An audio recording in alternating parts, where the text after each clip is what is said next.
story goes that Dumble made a whole lineup for the Beach Boys. If you look at the old pictures of the Beach Boys, everything on stage is white. And they kept on getting scuffed up. So one of the roadies decided, oh, let's put this carpet on it. But it has definitely become part of the story. I've been pursuing this amp for a decade. They kept on having this vision, Beach Boys amp on the beach. It's a highlight of this career of chasing guitars, and this is what it's all about. One of these amps, a 50-watt model, can be found in the Dumble book, and the 100-watt version is owned by Ben Harper. The third amplifier, also a 50-watt, was last seen in late December of 1992, at least until now, with Trevor Boone having worked out a deal to bring it back to Emerald City Guitars from the beautiful island of Kauai. An elusive Holy Grail guitar amplifier from a legendary builder, built for and played by rock and roll royalty, missing to the world for decades, and Trevor had to keep this a secret the whole time he's known about it. But after 10 long years of waiting, the current owner finally made the call saying it was time to let it go, and his whole collection had to go with it. First things first, Starbucks.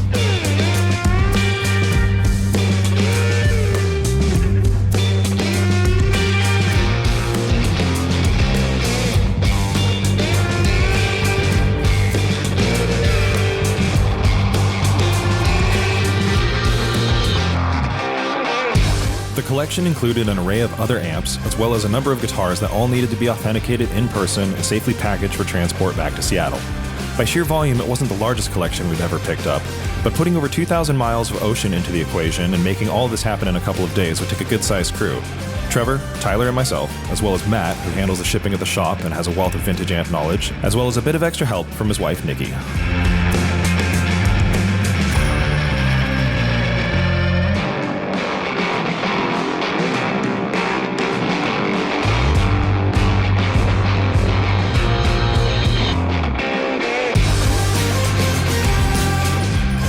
The closer we got to Hanalei, the worse the weather got, threatening to shut down the one road in and out of town. We didn't realize it, but the whole area shuts down when it rains like this. But we managed to find one last place open, a place we'd visit more times than we'd like to admit, Chicken in a Barrel.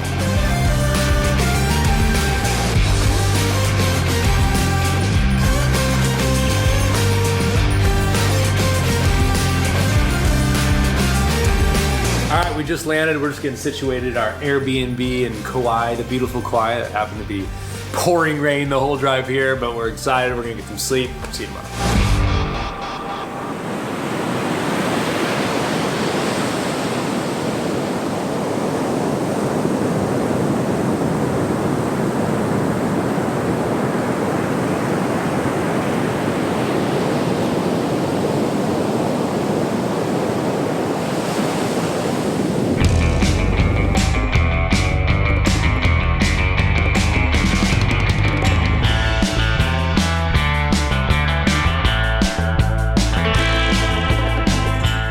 The owner of the collection wasn't available until Tuesday, and most of the crew had never been to these islands.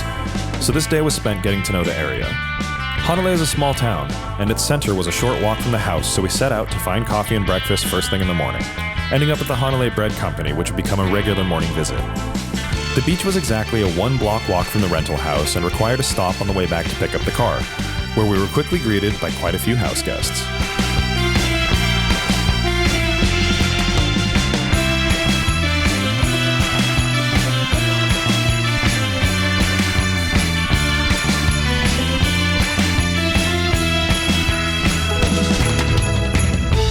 There was going to be a lot of gear shipping out over the next few days, so we headed south to get eyes on the UPS store, as well as see what the surrounding town had to offer, and we were treated to a drastically different drive than we'd experienced the night before.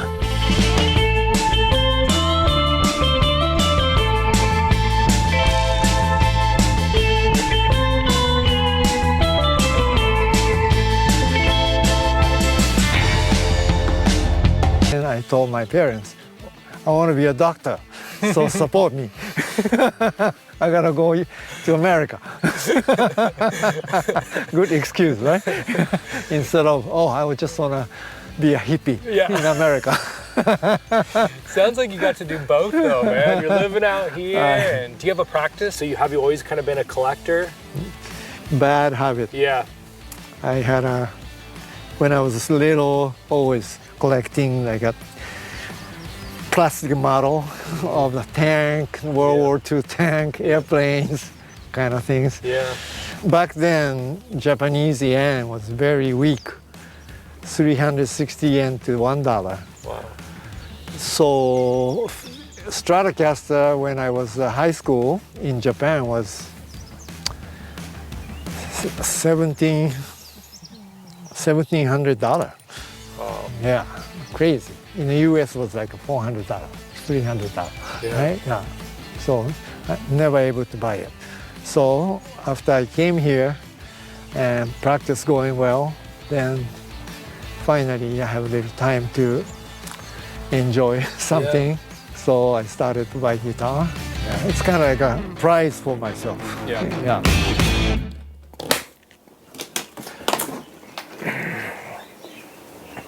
I don't know if you saw this road case out here. Keep on peeking at it. Wow. So you know the whole story with why they're carpeted, right? Like apparently some roadie in the 80s. Yeah, roadie didn't like the white pigskin. It get dirty, so they switched it. Wow. Unbelievable. Is it okay? I'm gonna have Matt Okay. take out the tray and stuff, but so far.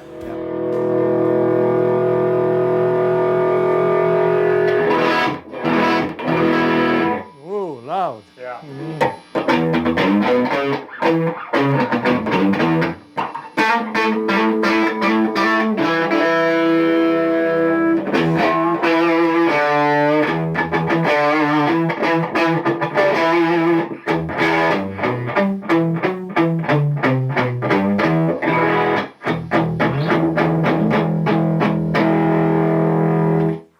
She works.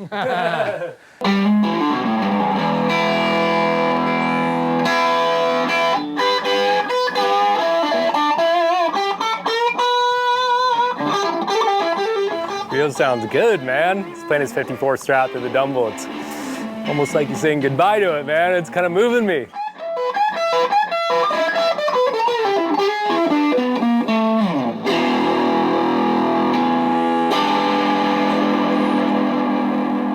I was turned on to the Dumble from the Larry Carlton Yeah. concert. I saw him in Honolulu, 85. Yeah, he was playing Strat, Valley-Art Strat through the Dumble. He was playing blues for TJ, Trevor, his son, right? And that was a beautiful solo he played. You know, he's got the touch. Yeah. Absolutely. Finesse and dynamics. And I thought, maybe when I get that amp, I can get even a little bit of the touch. You know? Yeah. And that amp has a beautiful dynamics. Yeah.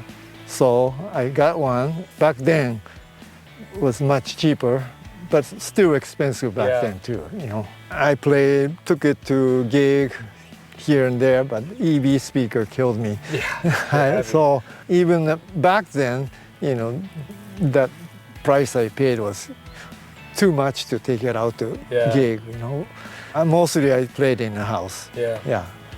Back then, only way to buy, those gear is from Vintage Guitar newspaper. Yep. So Guitar Trader. Yeah. Right. Then I found this, and I called him up, and you have some Dumble for sale? And he said, oh yep, I got one. I want a combo. I said, yep, I got one.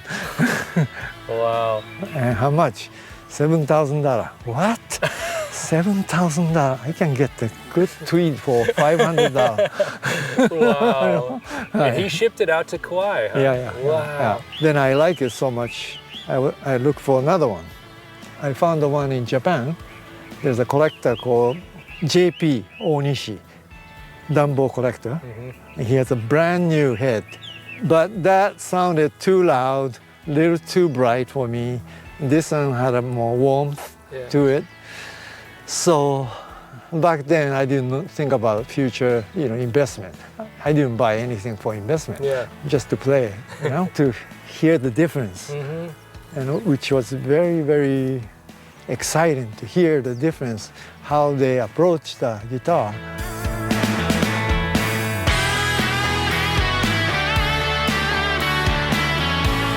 Wow, what a day. What a day. Yeah, we did We about, made it. Yeah, we made Yeah. it, man. We made it halfway. We did about 4 or 5 hours. Going through everything, all really cool stuff. We had a great time. It was a blast. Went as smoothly as it could. Matt and the team have so much work to do shipping, so I'm gonna try to get these guys some food and let them chill for a second. We had to do like, what, 5 trips back and forth with packing materials, all sorts of stuff. We're gonna hang, but Rio, we'll see you back on Thursday. Thank you.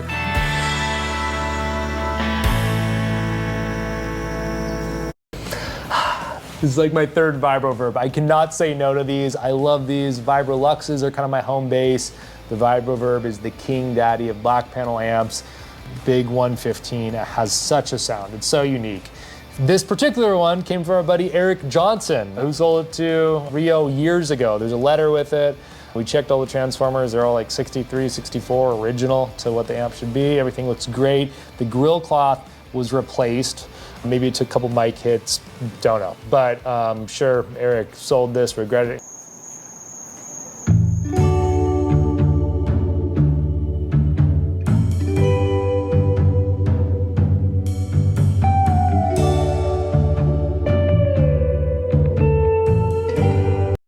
Story that kind of ticked Dumble off, and that was the point where he's like, yep, we're done doing that. So in this video, he takes it off, which is so cool. Somebody needed to do that, and Ben's the guy. You see some of the wood and some of that original white Tolex. Beautiful film. Shout out to Jason and Ben for doing that. So when I knew everything about this amp. I've done research for years. The road case, the amp itself. I mean, I zoomed in on every angle, right? But the only thing I didn't see was that white Tolex. It's under this, and there's only a couple parts where you'll be able to see that exposed. I had no doubts, but still, it's kind of in your head. So once we were in front of it, the first move was taking off a couple of those panels. And there you go.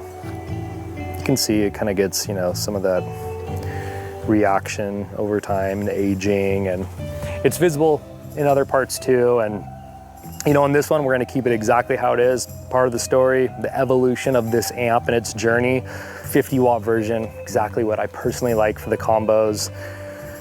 Yeah, man, it's just like, we can exhale. This is what it's all about. It's taken us to this beautiful town. We've had such a great time with the people, the local businesses, the restaurants, the beach, just the whole vibe with the shop being out here. Everyone's been working their butts off, and it's taken a lot to get here. We're there. The feeling hasn't worn off. We're just basking in it. So one of the places we stopped into was Honolulu Strings, which is a family-owned music store right up the street. It's really cool. Met Eli, the son, who's worked there, but he's an amazing musician. We've been listening to his music in the Airbnb and went on a run this morning, listened to some more, and he's extremely talented. So we thought it'd be appropriate to bring this down with this amazing 55 Strat and have him kind of do the official light up, right? So tonight we're gonna do that. We're really excited about it. Have a little celebration there, and tomorrow we're gonna pack up everything. This is gonna be the final piece. Yeah, we're thrilled. It could not have gone better. We are so honored to be able to spend time with this. And again, for me, it's just something I've been like dreaming about. I've seen the image in my head. Just huge thank you to Rio, to the crew, to everyone in the area. So yeah, the juice was worth the squeeze on this one. Yeah, a moment. We're gonna roll this over to Honolulu Strings, and I'm excited, man. Let's get to it.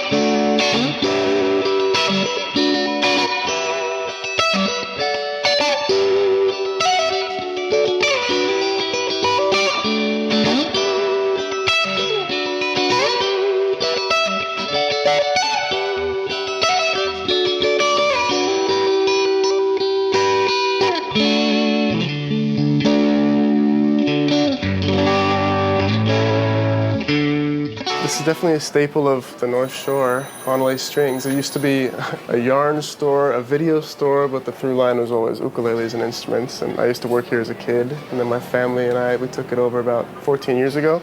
I've been apprenticing with a local luthier, Raymond Raposo, and we're taking over his workshop. I was there earlier today, and we're setting it up very much in the infancy of this next lifelong learning curve of building instruments. But everybody plays music, like my grandparents, my mom and dad, and everyone's found their own, passion for it in different ways. My grandma was in a rock band called the Ace of Cups. They opened up for Jimi Hendrix. Wow. My grandpa was a jazz musician who opened up for Duke Ellington, and my mom and dad started this shop and taught me music and made a fun place for my mates and I to hang out and put on shows. That's the goal, is to have a catalog of tunes, because all the artists I look up to, they just, like you said, they're prolific. They write and they write, and you can go to a little world and be absorbed in that. So that's my dream. So really kind of crazy side note is he came in to show me this. I'm a t-shirt junkie. Eli came in with this quilt that his mother made with some old t-shirts, and dude, go grab it. You got to see what's on this. Here we go. An original Overdrive special by, that's rare than the amp, man. Wow. So check this out. I mean, literally, boom. Boom.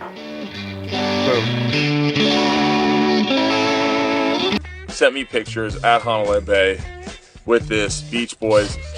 We're gonna record in 2 days, so Oof Ta Ta Ta is making their first album, and I was like, you found a Dumble, it's in Hawaii, it's rare. I was like, please send it right now. It's dope. I love it. I love it, man. Maybe we'll clean it someday, but not right now. It's dirty. It look good. It's a dirty Dumble. I'm gonna have this motherfucker buried with me.